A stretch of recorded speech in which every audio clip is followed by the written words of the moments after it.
I've gotten paid partnerships from big brands like Uber, Shopify, Sony, Staples, the list goes on, earning $12,000 minimum per month from brand deals alone. I'm telling you this not to brag, but to show you my credibility in making this video. I must be doing something right to have gotten a $22,000 brand deal, my highest paid partnership yet. Since there's no degree in how to be a full-time content creator, think of this as your step-by-step guide starting from the bottom all the way to going full-time. And I did it while working a 9-to-5. Here's how you can too. Grab a beverage, open your notes app, and let's get started. You can also see me in the back there. This lighting is working for me. I'm just gonna have to be okay with that. So if you clicked on this video, you're probably really interested in making money from content creation, but also like making it a career, your job, and enough to quit that toxic 9-to-5 that you hate ever so much. And I was there, and I literally am recent living proof of working a 9-to-5, thinking that was gonna be my entire life, knowing how much I didn't want to be there, actually quitting and actually leaving that because I built a sustainable income from content creation and a few other things that stemmed from content creation, which we're gonna get into all in this video. But first, if you don't know me, if you're new to my channel, I am Sonal. I am a small business owner and full-time content creator, and my biggest platform is Instagram. From people in my everyday life, I get this question a lot, like, how did you start? Like, where did it all begin? Honestly, as a viewer, as a consumer, like we all are, that's really where it started. I got so inspired by seeing some of my favorite creators making content that I wanted to be making. I was asking the internal questions and not just viewing it as entertainment. I was really just so invested on how this video came about, and I had my interests, and I was like, I want to share my life. I want to share what I eat in a day. I have all these ideas and this whole aesthetic behind it too, and I was like, I want to film. I want to learn about cameras. Do they use cameras? Do they use their phone? Lighting, editing, like, oh my God, that's so cool. All of those internal questions started popping in my head, and that's really how it started. And the more I consumed on not just TikTok, not just Instagram, Pinterest, everyday life, all of the platforms, society in general, trends, everything honestly inspired me and inspired my content. Similar to you, I looked up videos on how to edit, how to film, and I eventually also learned my own skills and my own editing style after doing it almost every single day. But I've learned the fundamentals first. Cool, I'm gonna use CapCut. Cool. It's free, but I got the pro version eventually, but I was like, this seems easy. Let me do that. And I learned how to use it. I picked it up pretty quickly though, because I was using Final Cut Pro. I've used Final Cut Pro before. And so I picked up CapCut pretty easy because there was a lot of like transferable skills from Final Cut Pro to CapCut. I learned the editing app. I had a good quality phone already, so I was like, cool. And I practiced. I literally scripted all of my videos in the beginning. I had my notepad I would write down like exactly the structure of the video that I want to film. So if it was like a what I ate in a day, I would pre-plan my meals, write down the clips, be like, okay, I'm gonna film me eating. That's gonna be the first 0.5 seconds of the video. Then it's gonna move to stacking all of the ingredients first. And each clip is gonna be 0.5 seconds. I would literally write that down step by step, and I would pre-plan it. And I did that honestly probably for like the first month or two. I really don't remember how long, until I got the hang of it pretty much. And I would do that for all my content. And I would get inspired from social media and then turn it into my own ideas. And then it eventually turned into like my own organic ideas. But I also loved just to follow trends. I was like, cool, I want to do food videos, I want to do vlogs, and I'm going to make it around my life. And then I kind of rinsed and repeated the videos, but it would be different because I ate different things every day. I did different things every day, blah, blah, blah, blah, blah. I stuck to a posting schedule. At the time, I was only posting on Instagram. At the time, everything was so new, so I started with one platform to now posting on all the platforms. I highly recommend if you're just starting out to prevent from getting overwhelmed, burnt out, and to see if content creation is for you. It probably took me though like 6 months to hit 10,000 followers, and I would post like the same kind of content, 5 days a week at 12 p.m. every single day, stuck to it. And then after that, it probably took me another, I would say a year almost pretty much to hit 100,000 followers on Instagram. And this was posting 5 days a week at 12 p.m. every single day. And yeah, it just kind of grew. I used hashtags, I used SEO strategies, but I think the biggest thing was the fact that all of my content kind of was similar to each other. Like I wasn't doing like all kinds of videos. I was pretty much doing vlogs, lifestyle content, and Instagram appreciated the fact that it was like a niche, quote unquote. And I was also being very consistent. And I had a 9-to-5 job. I would literally pause at work and post. Luckily, I actually worked in marketing. I worked with social media. And so everyone knew I was an influencer. I hate that word. I don't like that word. I prefer content creator. Everyone knew I was a content creator. I guess balancing it came pretty easy because I would film around my 9-to-5 and then I would edit on my subway ride to work. I would take the subway to work. I know a lot of people drive and stuff, so you don't really have that option, but I would also edit at night. You kind of just have to be okay with working 2 jobs, and if you're passionate enough about it, you're gonna do it. When I was in the 30,000 follower range, I started to actually get a lot of emails from brands and that were actually willing to pay me. A lot of you probably already know this, especially if you started your content creator journey, that a lot of brands will reach out to you for affiliate marketing programs or for commission programs. So essentially you would have to create content. They would give you a discount code to share with your followers and then a custom link. You would get commission based on each sale. So you would get a certain percentage of each sale that you make. And I didn't really like it. I honestly don't recommend doing that unless that's your whole strategy and you want to grow as an affiliate. But if you're really trying to get brand deals, I actually don't recommend wasting your time on affiliate programs. I would advise you to focus your time more on creating content, because once you get 100,000 followers, that is really when you get brand deals that are going to pay your bills. It was 30 or 50,000 followers, something like that, where I would actually get brand deals and that would actually pay me around $500 or so for one video. I did a few of those, maybe a month. Some of them wouldn't even pay that much, and then also, or they would just be the most random brands. I would only accept brand deals that make sense for the content that I make and my followers. Then once I hit 100,000 followers, that's when it kind of went up. But before then, I was really only making $500 a month, and Instagram, the platform itself, wasn't even paying me either. I didn't get invited to their bonus program, which is what they call it right now, where the platform pays their creators. I was not part of that yet. I did not get invited to that. So I was really only making a small amount of money from the brand deals I was getting.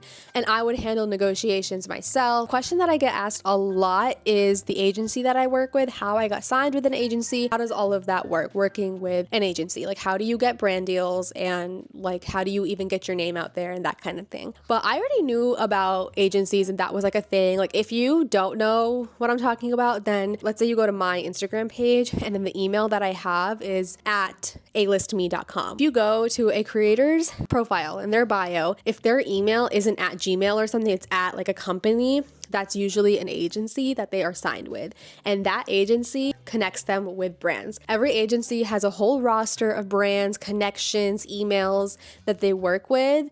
And don't ask me how they got that. I really don't know that information. And that's how they get you brand deals, because they have all of these connections with all of these brands. The reason why agencies only work with creators that have a certain amount of followers is because they also want to make sure that you're getting attention. I am getting emails almost every single day from different brands that want to work with me. But honestly, more of my brand deals come from just brands reaching out to me. And so my agent helps negotiate. She gets the best deals for me. And honestly, I hate to say it, but brands do know that if this creator is repped by an agency, you'll likely get more money because you're being represented by an agent, and they feel like they can't just manipulate you. I feel like a lot of companies think they can manipulate these small creators, and they really try.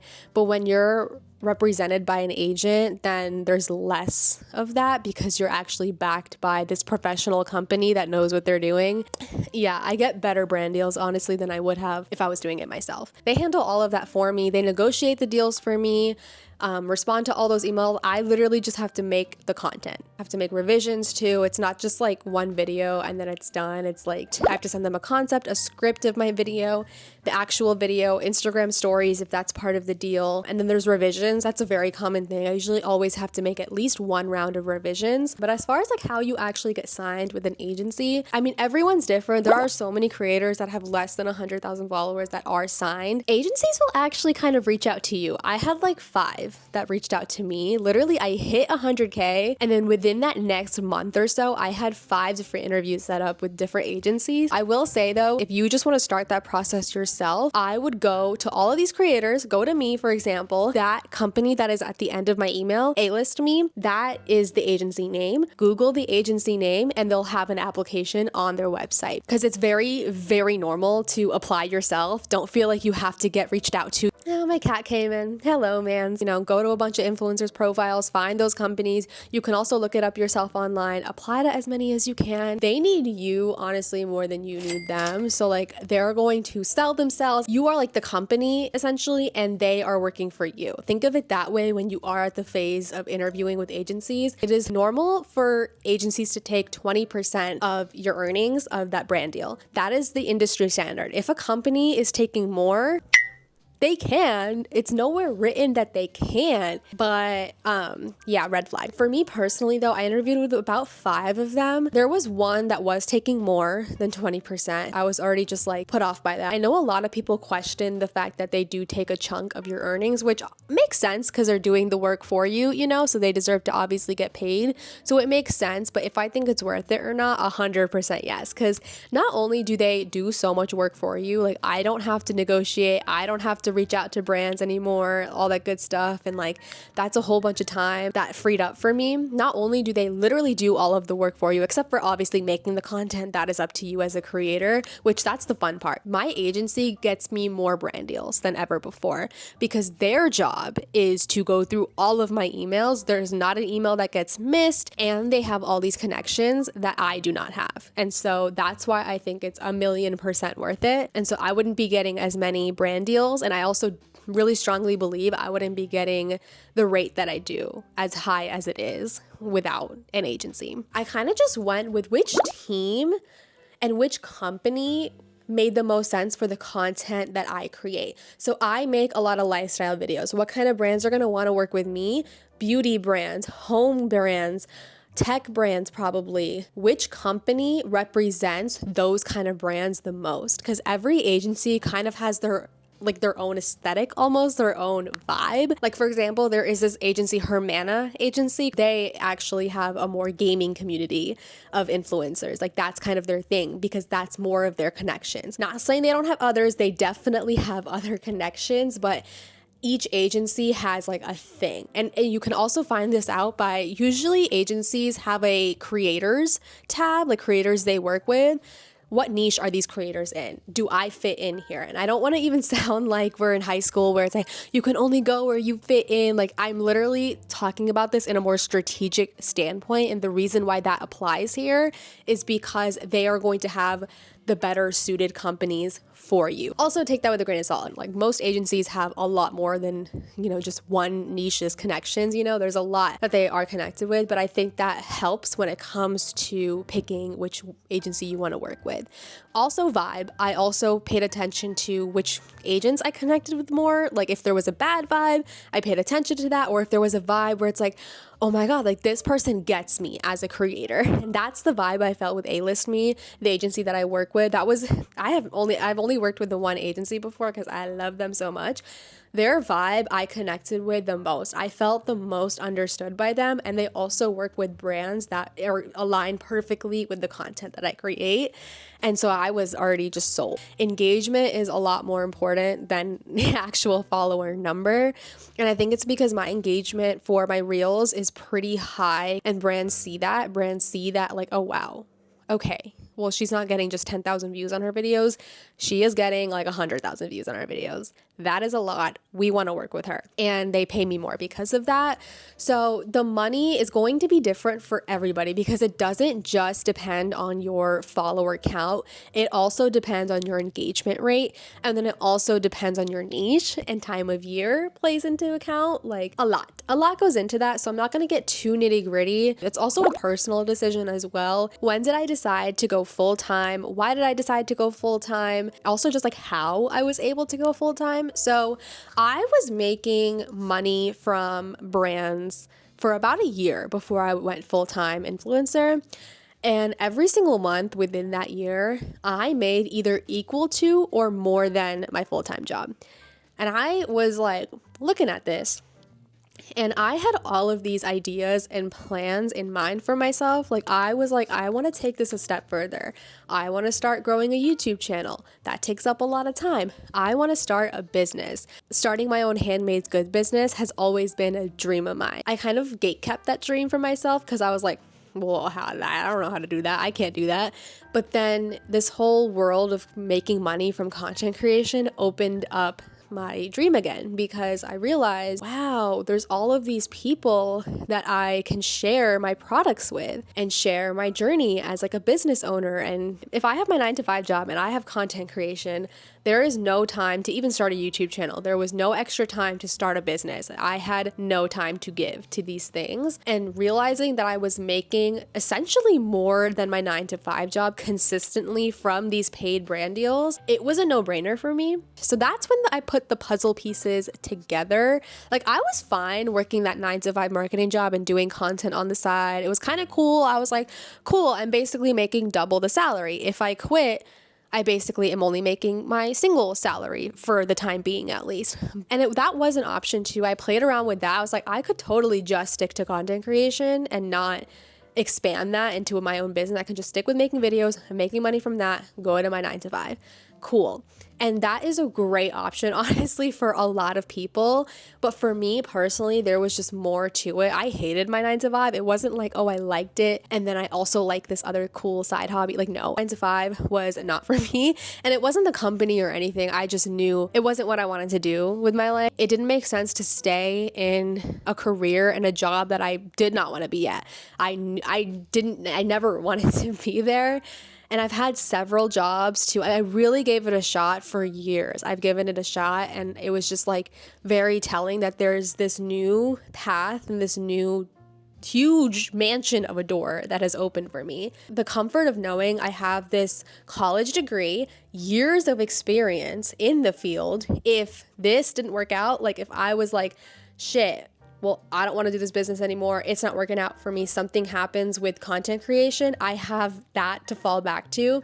And that's not nothing. Like, having a degree and years of experience, have factual evidence and analytics that I grew a social media page. My resume is pretty stacked there if I did want to go back to the 9-to-5. There is a plan B. Everything was just pointing into the direction of, it is time to make this move. If anything, it's going to flourish even more because now I'm dedicating all of my full-time energy into this, so it can be bigger and better. I needed to see the consistency for a year before actually making that decision. I think that is important because you can also save in that time, you know, like having a team, like having an agency is also another very like cushion that I had. Like, it wasn't just me doing all of this. Like, I literally have a whole team that works and helps me with brand deals and making consistent money every single month. Lots of cushion that I had built throughout my 9-to-5 that allowed me to quit my 9-to-5. What helps a lot with being a content creator is having multiple streams of income. So at this point, I get paid through brand deals, which is my biggest bucket. Most of my revenue comes from the brand deals that I have going on. And I probably work with, every month is different, especially during the holidays, but I work with around like 4 to 6 brand deals a month. And they each get there, it varies so much, especially now. But each probably gets paid, at least the minimum is like $3,000. And then some of them I have long-term partnerships that are like, I have one that's like $22,000 for 4 videos and another one that was like $15,000 for 1 video. I also got invited to join Instagram's bonuses program, which is basically Instagram pays me based on how many views you get every 2 weeks. So it's honestly not that much. This also varies a lot per creator, per niche. But for me, I get paid $150 every 2 weeks. So what is that, like $300 a month? So not nothing, but really not nearly enough what you need for just to rely on Instagram, you know? that is a good chunk of change. So brand deals, Instagram, I actually don't get paid from TikTok because my following is super small there. YouTube, I just got monetized, which I made a whole video on how much YouTube pays me. And then my Shopify store, it has not even been a year since I've been running my small business. Very new, very, very new still. That is definitely one of my highest income streams, running my small business. You wear a lot of hats, and I really recommend at least starting out with the social medias, brand deals, post on YouTube also. You can get monetized, earn that way. And there's so many other ways. So many other ways. You can start an online course if you want. A lot of creators that fall under that educational content, they start courses. Now that I've kind of covered pretty much the how-tos and like how I did everything, I kind of wanted to share any like tips or advice that I have for like aspiring full-time creators, how to grow on social media. I'm not even going to tell you that myself because there are way better videos out there for you than this video on how to actually grow. I would use YouTube and ChatGPT for my sources for how to grow on YouTube if that's your platform. You know, SEO tips, keywords, are hashtags important? Are they relevant now? So many creators that is literally their content that they make is analytics and how to grow and how to become a social media creator. I would look up those videos and see what they're saying. Make sure it's recent and relevant too. And yeah, follow those tips because that's literally what I did too. At the time, especially, I was watching those videos all the time. I watched so many of those videos and I applied a lot of the tips. But as far as like the biggest things, is staying consistent is like the number one thing. I also, if you can, try to categorize your videos. Like, if you can, try to like make videos around a certain topic. Like for example, for my YouTube channel, all of my content is related to my small business, being a small business owner. And then my short form content, like on Instagram, it's all pretty much vlogs and lifestyle aesthetic videos and ASMR. So I would try to have some sort of topic, whether it's food, fitness, being a college student, you know, something like that. That helps a lot, especially with growing faster. If you can answer the question, what are you known for? You know you got a topic there. Until you hit like 50,000, 100,000, like whatever that big number is to you, focus all of your energy on just growing your page and your content itself. Don't think too much about brand deals and brands you want to work with and like, I'm going to put all this time into reaching out to all these brands because that is a lot of time. Like it's going to serve you better if you're focusing more of your energy and your time on your actual content because essentially that is what is going to get you to grow. Building up your page, building up your image and that. And then everything else will kind of fall into place. I promise you, because that's literally what happened to me. When it becomes your full-time job, I would not change this for the world. I love my job, but there is so much more pressure now. Like it's now not just a hobby. It literally has to be. It's just like this whole big thing now. And it's still a lot of fun, but yeah, pressure. And when it's a hobby, it's like you don't have that like added anxiety, added pressure. And also, I mentioned this a little bit before, but engagement is better than follower count. Brands see that. Brands are not just, oh wow, she has this many followers. No, what kind of videos is she posting?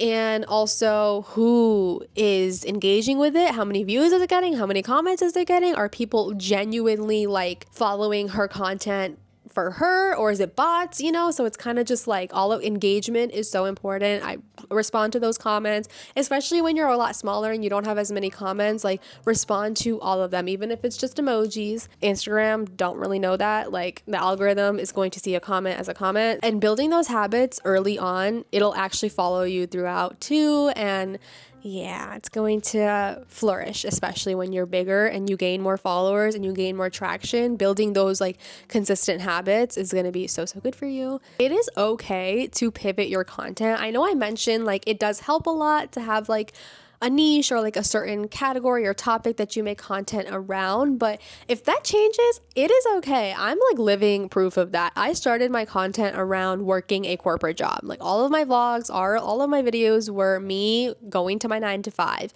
pack my lunch with me for my 9 to 5. I literally use the word 9 to 5 in my videos all the time.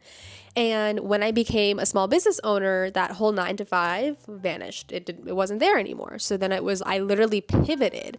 And I'm really grateful that I have built all of these strategies throughout the years of like, okay, I know how to make videos now. I know how to use keywords, SEO, hashtags, all of these editing, that it was like, I'm confident that I can make these other videos while it's still a little similar to my 9 to 5 content. Like I'm still making vlogs. I am confident enough to know that there's a whole audience of people that would love to watch this content that I make now. There's audiences out there for everybody. So it's like, if you want to pivot one day, it is fine, because you can just find this whole new set of people that would love this new content that you're trying to make, and to connect with. Having multiple streams of income, I cannot emphasize how important that is. But don't feel like you have to start with like 5 different ways of earning money. Like for me, this gradually happened. Like I started with very small brand deals, and that's all I was doing. I was only posting on Instagram. Slowly became, okay, I'm reposting my content on TikTok now.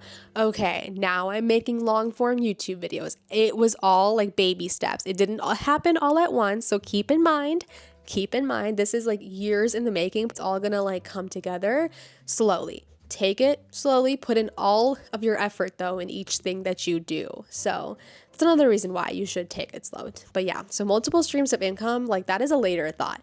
Once you're, at a place where you're consistently posting, you got that down, you're consistently getting brand deals, cool, what's next type of thing. Oh my gosh, I don't think I forgot everything. I think I revealed literally all of the tips that I have, all of everything. Leave comments below. If you have questions on something that I didn't answer in this video, please leave it below, because I will be answering your guys' comments and questions. I want to create more videos too. I'm going to create videos on how I started my small business as well, like a very similar one to this, but small business focused, because I get that question all the time. I'm just not ready to make that yet. My business is still super new. Even though I've made like a solid amount of sales from it, I'm not ready to make that video yet. But that video will come when I feel confident enough, like I am with this one, and I'm at a place where I've been doing it for a little bit. I will be making that video on how to make full-time income money from a small business and how to start and all that good stuff eventually. But I also want to make a video on how I make content, how I actually film and edit my videos. So that will be coming for sure. But I hope you guys enjoyed this video. I hope you got something from this video, and I will see you guys in a new one. Bye.